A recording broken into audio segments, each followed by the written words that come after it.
Give it to the guy who you talk to. Just keep on giving it to the guy that you talk to, as they've been doing all year. You know, Saquon Barkley has had a sensational year.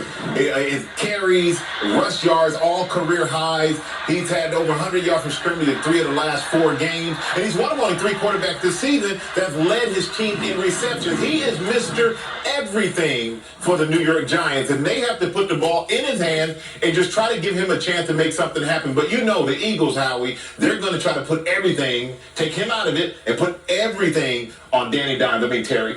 Yeah, you know, when you look at Kansas City, when their quarterback Mahomes was the MVP in the league and they won the Super Bowl, it was because his quarterback coach was Mike Kafka, and he drug him out from when he was a grad assistant at Northwestern in Chicago. Then he goes to New York. Brian Daboll turns the play calling over to him. Coaching makes a difference, and I think Daniel Jones turned the ball least of any quarterback in the league after leading the league 3 years in a row and turning the ball over. Daniel Jones is a true quarterback. I love watching him play, and I believe in it, and I think the reason is because of the coaching from Mike Kafka. Well, you flip it over to the other side. What's different from the 2 games they played this year? Well, it's getting McKinney back. It's Jackson. It's Williams. It's a complete defense. Wink Martindale is one of the most unpredictable defensive coordinators in football. Is he going to bring pressure? Is he going to play coverage? What's he going to do with Jalen Hurts? Well, how's he going to handle that? How's he going to handle the wide receivers?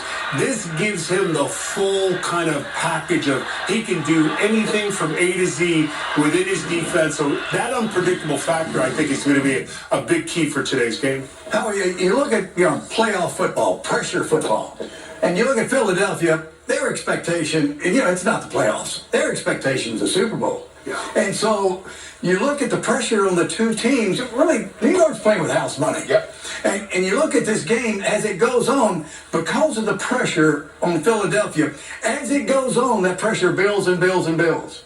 With the Giants, if they can keep it close going into the 4th quarter, then their confidence builds. They say, hey, we've got a shot to win this game. So I think the Giants got a heck of a shot to win this ball game, Michael. You know, we've talked about the Giants going 0-2 in the regular season against Philadelphia. Gronk, the Super Bowl year for you down there in Tampa, you guys lost both regular season games to the Saints and then beat them in the playoffs. What was different?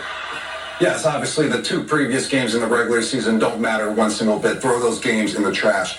And what's different about it is that you have another opportunity to change up your scheme. And when you're changing up your scheme, the team that beat you the previous 2 games, yes, they're going to do the same thing. So now you're changing it up, and you can catch them off guard then, and you can make some chunk plays on things that, you really didn't do last time, but now you're doing this time, and it throws them off. So that's a big difference. That's a big key in order to beat the team. So Sean was predictable. Yes, he was very predictable. Yes. He was doing the same thing over and over, and we finally caught him.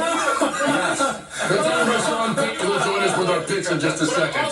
Trying to hide over there. But I also think a lot of it, Kurt, is, when you watch the Rocky movie and he's chasing Apollo Creed and he's running, he's getting smoked and he's getting a little closer and eventually he beats him. When you're that team and you realize if we switch this up and change that, we really got a legit shot. This is why we won. The team that learned why they lost those first 2 and can make those adjustments and not repeat those mistakes, they have a great chance of winning. Now, I've been on teams that have lost 2 and won that 3rd. It is hard to beat someone 3 times.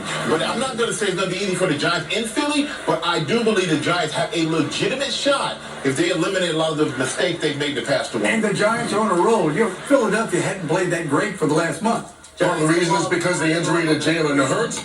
Jay Glazer told us earlier that Hurts is playing in 5, but who else is in and out?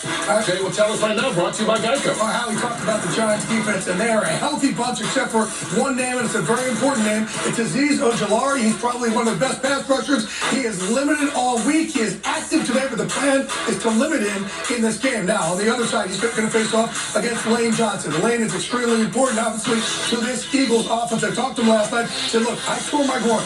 I'm going to need surgery in the offseason. I've been in an awful lot of pain these last 2 weeks. It got better this week. He said, look, I'm just going to have to brace for it in this game and just deal with it. He actually reached out to Cam Jordan, the Pro Bowl defensive end for the Saints, who dealt with the same thing. He said, the advice I got back, it's going to hurt you every single play. I was hoping to hear anything but that, but Lane's going to toughen it out.